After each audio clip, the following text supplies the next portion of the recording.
En primera plana, Carlos Herranz. Bienvenidos en Primera Plana, un programa de Radio Francia Internacional y de France 24. Esta semana ponemos el foco en las elecciones legislativas de medio mandato que va a celebrar Estados Unidos el próximo martes día 8. Para ello nos acompañan en este estudio Víctor Hugo Ramírez, profesor e investigador en la Universidad París Este. Bienvenido. Hola, buenos días. Marilor Mayés, doctora en Sociología y profesora en la Universidad de la Sorbona. Bienvenida, Marilor. Muchas gracias.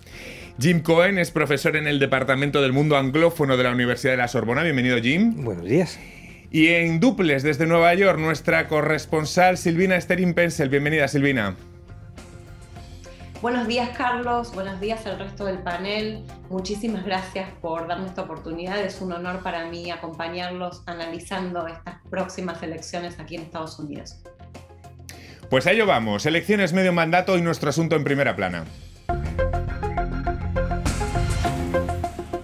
Tradicionalmente, las elecciones de medio mandato en Estados Unidos se transforman en una especie de referéndum y, en la mayoría de los casos, un voto de castigo sobre el inquilino de la Casa Blanca, y muy probablemente Joe Biden tampoco va a escapar a esta realidad. Los republicanos son favoritos para esta cita según unos sondeos que ven una probable ola roja republicana en la Cámara de Representantes. Más incierto es lo que pueda pasar en el Senado, donde se renueva un tercio de los asientos. La inflación anual del 8,2% parece haber desbancado el derecho al aborto como prioridad de los votantes, algo que sobre todo ha obligado a los demócratas a reformular sus mensajes de campaña. El presidente Biden sigue centrando sus últimos discursos de campaña en el peligro de los trumpistas extremos, lo que suponen para la democracia. Y todo ello, recuerden, tras la agresión al marido de Nancy Pelosi, presidenta de la Cámara de Representantes, la semana pasada. Repasemos algunas portadas. The Washington Post titula en esta portada: Biden alerta sobre el asalto para la democracia y pide el fin de la violencia política tras el caso de Paul Pelosi. También reflejo aquí en Francia con portadas como esta de Le Monde, la sombra de Trump sobre las elecciones de medio mandato. Reflejo en la prensa latina estadounidense. La opinión de Los Ángeles señala que crece el voto latino para los demócratas en la recta final de la campaña. Bueno, Víctor Hugo, ¿qué supondría la llamada ola roja que pronostican algunos sondeos republicanos? ¿Qué supondría? Bueno, supone que los demócratas tienen realmente un contexto muy complicado, no solo este martes 8 de noviembre, sino en los escenarios posibles de los 2 años que vienen. 250 millones de personas son elegibles para votar este martes. Se juegan 435 escaños en la Casa de Representantes y 35 escaños en el Senado. Y como tú lo decías, la inflación se postula como el tema más preocupante para la mayoría de los estadounidenses, al menos eso reflejan las encuestas, y han desbancado otros temas importantes, o al menos que parecían importantes en el verano, por ejemplo, la abrogación de Roe v. Wade por la Suprema Corte. Entonces, los demócratas realmente tienen un escenario muy complicado a enfrentarse en este martes, y en el escenario posible, un bloqueo de la agenda de Biden y lo más preocupante, creo yo, es el camino casi hecho para Donald Trump en 2024. Luego vamos a hablar de ese camino y también de esos temas de campaña. Marilor, lo que pasa es que estas elecciones de medio mandato muchas veces se traducen como una especie de referéndum a quien está en la Casa Blanca. Es decir, tampoco es nada del otro mundo de lo que estamos hablando, ¿no? Sí, que es habitual ese voto de castigo, en este caso contra Biden, que es quien ocupa la Casa Blanca, ¿no? Sí, exactamente, sí. De manera general, esas elecciones son, como tú lo dices, un referéndum. Y en este caso, lo que puede pasar en el martes, si los republicanos logran controlar la Cámara Baja o el Senado, o ambos, bueno, habría una parálisis en términos legislativos. Eso es lo que puede pasar. Los republicanos tendrán la posibilidad de impedir gran parte de lo que Biden y los demócratas esperan conseguir antes de 2024. Entonces, por ejemplo, si los republicanos obtienen más poder, podrían bloquear los esfuerzos sobre el aborto, sobre el clima. Entonces sí, y también la ayuda a Ucrania. Hace unos meses, Jim, el aborto, como decía Marilor, estaba encuadrado en uno de los temas preferentes de esta campaña. Pero con el paso de las semanas, ese tema parece que se está configurando como la inflación, ¿no? El tema principal o la preocupación principal de los estadounidenses. Del aborto se habla menos. No sé si esa percepción se tiene. No sé cómo juzgarlo. Lo que sé es que el tema del aborto va a movilizar mucho. Mucha gente va a votar por ira, por oponerse a esta regresión en términos de derechos. Pero también pienso que los demócratas hubieran podido hacer un poco más para defender su balance económica, porque hay un balance. En una situación bien difícil después de una pandemia, durante y después de una pandemia, y la mala suerte es la inflación de 8%, pero el discurso republicano consiste en decir que toda la responsabilidad de toda la inflación viene de Biden y su política económica y sus gastos, pero eso es falso. Además, una inflación es una mentira. Que como está el mundo entero y que hay otros países que además la tienen muy superior, incluso aquí en Europa, y con datos de desempleo peores, que tampoco... Vamos a ir a Nueva York con nuestra corresponsal Silvina, el impacto de la supresión de la protección al derecho del aborto en campaña, ya saben, con esa decisión del Tribunal Supremo. ¿Ese debate sobre el acceso al aborto ha cambiado totalmente el curso de la campaña? Cuéntanos. Si bien los demócratas siguen pensando que ojalá que esta furia que ocasionó esta decisión del Tribunal Supremo de Justicia pueda mover la aguja, por así decirlo, y permitir que los demócratas se queden con el control del Congreso, hay dudas, ¿no? Hay dudas. Hay gente que dice, bueno, en realidad no es un tema que logre superar el del aborto al de la inflación. La gente sigue pensando con el bolsillo, sigue votando con el bolsillo. Ahora bien, ¿qué pasa? Siempre históricamente las mujeres han votado en mayor cantidad que los hombres. Entonces, este tema, el no poder disponer de nuestros propios cuerpos, el no tener autonomía en nuestros derechos reproductivos, puede llegar todavía a ser la definitoria en las elecciones del 8 de noviembre. Habrá que ver qué sucede. Hay, por ejemplo, un número interesante que dice que entre los estudiantes, ¿no? Los jóvenes de entre 18 y 29 años, habría un 77% que quiere ir a votar en estas elecciones, motivado justamente por poder dar marcha atrás o poder expresar su enojo ante esta decisión de la Corte Suprema. Habrá que ver qué pasa. Víctor Hugo, ¿puede movilizar aún esto a favor de los demócratas, sobre todo a favor de las mujeres? ¿Todavía este tema puede imponerse? De acuerdo a las encuestas, a las recientes encuestas, no. El aborto cae a un tercer lugar en los temas que más les interesan a los estadounidenses. Ahora, hay brechas, como dice la corresponsal. Hay los jóvenes que, en efecto, van a votar en contra de un enojo por lo que pasó con Roe v. Wade. Pero hay que decir que el escenario es bastante catastrófico respecto a los derechos sexuales y al acceso al aborto en Estados Unidos. Conforme lo que pasó con la decisión de Roe v. Wade, actualmente hay 15 estados en los que el acceso al aborto es o completamente restringido o difícil. Y eso dejó a 22 millones de mujeres sin acceso al aborto. Ahora, la inflación en todas las encuestas, o al menos en la mayoría, se ha posicionado, y como dice Jim, está en el discurso de los republicanos el decir: es la culpa de Biden, ellos han tenido el control estos 2 últimos años de la economía, entonces hay que encontrar un chivo expiatorio. La pregunta es, ¿va a funcionar este discurso de los republicanos? ¿O el aborto va a lograr realzar en otras partes de los estadounidenses? Hay otros temas también que los republicanos están trayendo, exagerándolos mucho. El crimen, por ejemplo. Los republicanos pretenden que hay una ola de criminalidad que está y la migración acabando con el país, etcétera, casi, pero no corresponde a las estadísticas. Es un mito, ¿no? Otra vez, pero lo están usando como... Encontrar esa jerarquía de temas es muy importante según cómo se votan en estas elecciones del próximo martes, ¿no, Marilor? ¿Qué temas cree que que van a ser predominantes a la hora de ir a votar para los estadounidenses?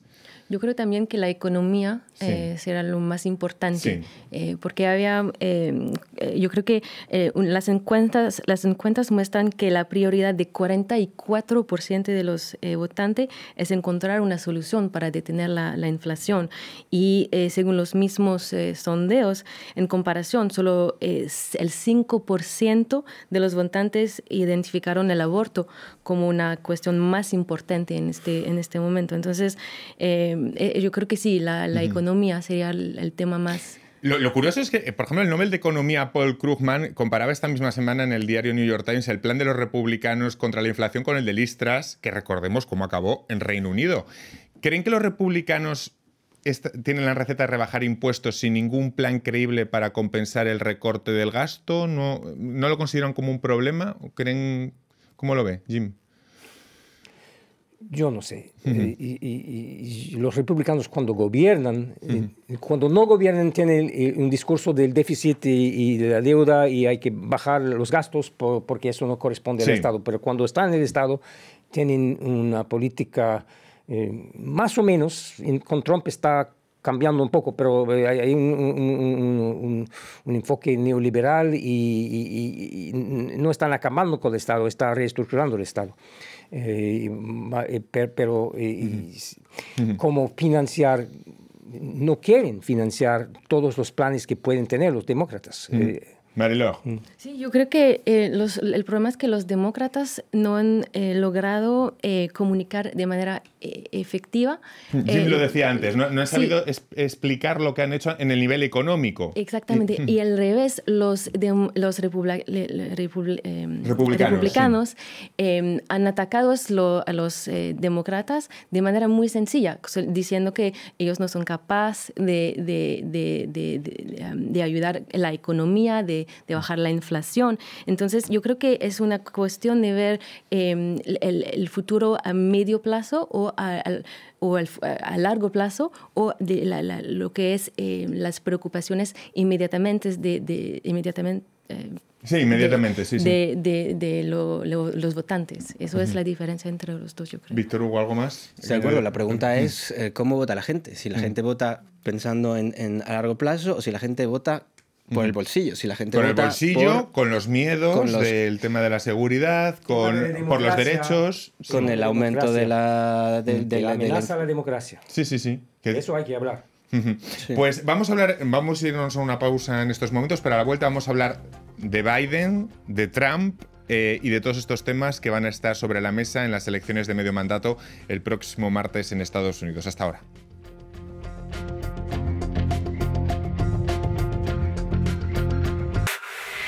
Especial. Del 6 al 18 de noviembre del 2022, Egipto será la sede de la conferencia COP27 en Sharm el-Sheikh sobre cambio climático, para tratar un peligro que puede afectar a casi 100 millones de africanos y a toda la población mundial. En nuestros noticieros y emisiones especiales le traeremos los debates y personajes claves de esta cumbre climática. COP27, 12 días por el planeta, en France 24 y France24.com. Enlace. Del Cono Sur a Norteamérica, de los Andes a Centroamérica. Una cita semanal con los temas más importantes de los países del continente americano. Presentada por los corresponsales de France 24. Enlace en France 24 y France24.com. Seguimos aquí en Primera Plana esta semana analizando las elecciones de medio mandato legislativas en Estados Unidos del próximo martes día 8. Lo hacemos con los profesores Jim Cohen, Marie-Laure Maillet, Víctor Hugo Ramírez y nuestra corresponsal desde Nueva York, Silvina Stering. ¿Creen que la cita del 8 de noviembre podría maniatar a la presidencia de Biden y sumir al país en esa peligrosa parálisis de la que antes hablaba Marie-Laure? Jim. Maniatar a la presidencia de Biden, dejarla condicionada y meter al país en una especie de parálisis. Seguro. Un parálisis, pero al mismo tiempo un parálisis con varios crisis y dramas provocados por los republicanos que están tratando de hundir cada vez más a la presidencia de Biden, porque van a tratar de juzgar a Biden, juzgar a su hijo y y poner en marcha como un teatro de la venganza contra los demócratas. Algo muy trumpista es lo que lo que puede suceder si ganan. No han ganado todavía porque martes próximo están las elecciones. Lo que pasa es que hay unos sondeos que es verdad que les dan, que les dan ganadores en la Cámara de Representantes y veremos lo que pasa en el Senado. Mariló. Y lo que es también peligroso es que, bueno, el control del Senado incluye el poder de nominar en la Corte Suprema. Entonces, pueden también paralizar la Corte, no solamente la economía, pero también la justicia. Vamos a preguntar a nuestra corresponsal Silvina Esterín. Según las últimas encuestas, ya estábamos hablando de los temas, ¿no? La preocupación principal de los estadounidenses es la economía. La inflación ha pegado duro y se encamina hacia una recesión. Los republicanos están ganando terreno con este tema. ¿Los demócratas están respondiendo a esta preocupación? Cuéntanos, Silvina. El presidente Joe Biden, enseguida que hubo un atisbo inflacionario, lo trató de minimizar, comenzó a decir, bueno, en realidad no es un problema de Estados Unidos, es un problema global, o sea, mal de muchos, consuelo de tontos, todo el mundo está atravesando una inflación y la de Estados Unidos ni siquiera es de las peores, ni siquiera es de las más altas. Pero ¿qué pasa? La inflación no mermó, al contrario, siguió en aumento, a pesar de que la Reserva Federal intentó aumentar las tasas de interés para desacelerar la economía. Eso no funcionó, los precios del combustible siguieron aumentando, entonces la gente realmente está muy preocupada y estamos ahora a pocos días de las elecciones legislativas y las voces críticas de la estrategia demócrata son, bueno, se acordaron muy tarde, ¿no? O sea, ahora es tarde para empezar a sacar avisos con respecto a cómo poder combatir la inflación, que es lo que están haciendo, un poquito demasiado tarde. Si uno analiza los recursos económicos que han destinado los republicanos en avisos, por ejemplo, en comerciales, para justamente poder ofrecer soluciones a esta situación inflacionaria, bueno, los republicanos le ganan por creces a los demócratas que, como les decía anteriormente, han dedicado todas sus fichas, han puesto todas sus fichas en la cuestión del aborto y la Corte Suprema, y se han descuidado, han olvidado esta cuestión importantísima, y el electorado en general vota con el bolsillo. Gracias, Silvina. Vamos a analizar a las dos figuras, tanto a Biden como a Trump. Se lo propongo. La figura de Biden, empecemos por ella, en campaña. Bueno, baja popularidad y sobre todo esos lapsus que comienzan a reproducirse. El otro día confundió Irak con Ucrania, también sobre la muerte de su hijo tuvo algún lapsus. Él dice tener intención de presentarse de nuevo en 2024, al mismo tiempo que admite que está mayor, 80 años. Hay veces que parece, no sé si están de acuerdo, que no tiene filtro o no escuchar a sus asesores. Yo no sé si entienden bien los mensajes que manda Biden. Víctor Hugo. Tampoco tiene tanta diferencia de edad con Donald Trump, lo comentábamos hace rato. Entonces, creo que también es una estrategia mediática de los republicanos de fijarse en el menor lapsus que tenga, lo magnifican. Y yo creo que, como dice la corresponsal también, la inflación sí ha pegado muy fuertemente, no únicamente a Estados Unidos, nos ha pegado absolutamente a todos los países en el mundo, pero está siendo movilizada mediáticamente por cualquier gobierno. ¿Y qué es lo que pasó? El ejemplo que mencionabas con Liz Truss. En efecto, cuando hay una crisis económica, ¿quién tiene la culpa? El gobierno en turno por no haber hecho o no hecho lo que tenía que hacer. Pero en realidad los efectos, y yo creo que lo más preocupante sigue siendo cómo esto es un caldo de cultivo para los candidatos extremistas. Y ahí están los candidatos que han soportado a Trump. Muchos. Y son bastantes. Que, por ejemplo, están utilizando también mucho el tema migratorio que está marcando la campaña con gobernadores republicanos como los de Florida y Texas mandando migrantes en buses a ciudades demócratas. En las últimas horas, por ejemplo, venezolanos a Nueva York.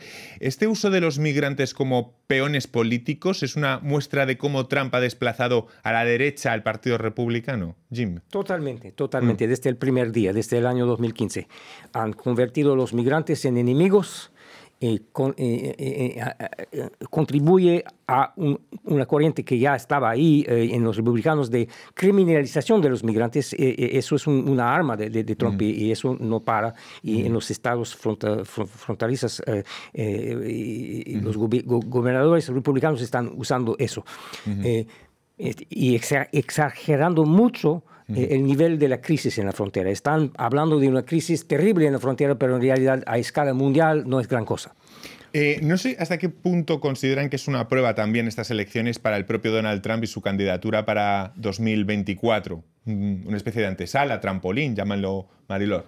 Pues aunque Trump realmente no se presenta en las elecciones, ha respaldado a muchos candidatos que llevan la etiqueta Trump. Sí. Exactamente. Entonces, si ganan esos candidatos, significa que, bueno, sería como una manera para Trump de tener más legitimidad para después empezar otra vez para la candidatura de 2024. De hecho, la mitad de los candidatos republicanos dicen estar a favor, son respaldados por Trump. De 569, 291 son respaldados o respaldan a Trump. Y los demás le tienen miedo. Es la teoría del Partido Republicano secuestrado por Trump desde hace tiempo, ¿no? Claro. Vamos a preguntarle por esta cuestión a nuestra corresponsal Silvina. Donald Trump está muy comprometido con la campaña y prepara sin duda su candidatura para el 2024. Dijo en las últimas horas que es muy probable que se presente. Trump es un arma eficiente para los republicanos, como decíamos, o al contrario, impide que surjan otras figuras en el partido. Cuéntanos. Se cree que va a anunciar prontamente su candidatura para las elecciones del 2024 y que está usando estos actos de campaña, estos rallies que está haciendo en estados donde las contiendas están más calientes, en Iowa, en Florida, va a tener un acto de campaña en Miami, muy poquito antes de las elecciones legislativas. Entonces es donde él se siente como un pez en el agua y donde testea justamente su poderío y donde es visible. O sea, los medios ven esas imágenes de los lugares repletos de gente, de seguidores de Trump con el gorrito Trump 2024 y ya se empieza a respirar esa campaña que él va a protagonizar. Si los republicanos están contentos con esto o no, es difícil de decir. Por ejemplo, el gobernador de Florida, Ron DeSantis, que está ahora jugándose una reelección, está enemistado con Trump. Entonces, en este próximo acto de campaña en Miami, no está invitado. Y se cree que Ron DeSantis tiene deseos de justamente presentarse también como candidato republicano a la presidencia. Entonces ahí hay una rivalidad. Pero lo cierto es que cada vez que Trump hace un rally, ese apoyo a esos candidatos republicanos se siente y generalmente da sus frutos. Por primera vez Estados Unidos va a vivir unas elecciones en las que el presidente saliente, Trump, se niega a retirarse de la escena política. Más bien al contrario, mantiene un control, digamos, asfixiante sobre el Partido Republicano. ¿Esto prueba quizá, Jim, que el trumpismo llegó para quedarse? Sí y no sabemos lo que va a pasar, si va a tener problemas de salud y de edad, eso va a suceder un día, pero yo creo que si no es él, va a ser otro de su estilo. Ron DeSantis se está perfilando, definiendo como el nuevo Trump, un Trump más inteligente y más estratégico que el verdadero Trump. Que volvería a dar más peligroso. ¿Volvería a una tradición, a una línea tradicional del Partido Republicano o seguiría con la trumpista, si llegara? Ya se ha desplazado mucho por la derecha, por los extremos. La línea, si se puede hablar de una línea. La línea se suele definir por quién es candidato a presidente. El partido como tal no tiene jefe ni centro estratégico, pero quién es jefe define la línea y Trump no se va no quiere dejar este papel. Hablemos del voto latino. Sigue siendo mayoritariamente demócrata, según los sondeos, pero parece que cada vez más latinos se acercan a los republicanos. ¿A qué creen que se debe, Víctor Hugo? Bueno, en primera, no hay que, en sociología política no hay que hacer perfiles. Es decir, no es que el latino vaya a votar directamente a un demócrata. Aunque a los periodistas nos encante. Aunque a los medios os encante hacer perfiles políticos. Es mucho más complejo que eso. Es decir, tiene que ver la cultura, tiene que ver la edad, tiene que ver el género, etc. Entonces, es cierto que, según algunas encuestas, el voto latino ha crecido a favor no solo de los republicanos, no solo de Donald Trump, sino de candidatos más extremistas. Entonces, hay que ver a detalle cómo es y cuáles son, por ejemplo, los intereses de los votantes latinos en Estados Unidos, que pueden verse reflejados tanto por candidatos demócratas como por candidatos republicanos. Porque, claro, hablamos de unas elecciones en las que muchas se juegan con candidatos locales, muchos de ellos trampistas, otros de ellos no, pero que hay que ir a la realidad de lo local, que muchas veces las desconocemos, Jim. Sí.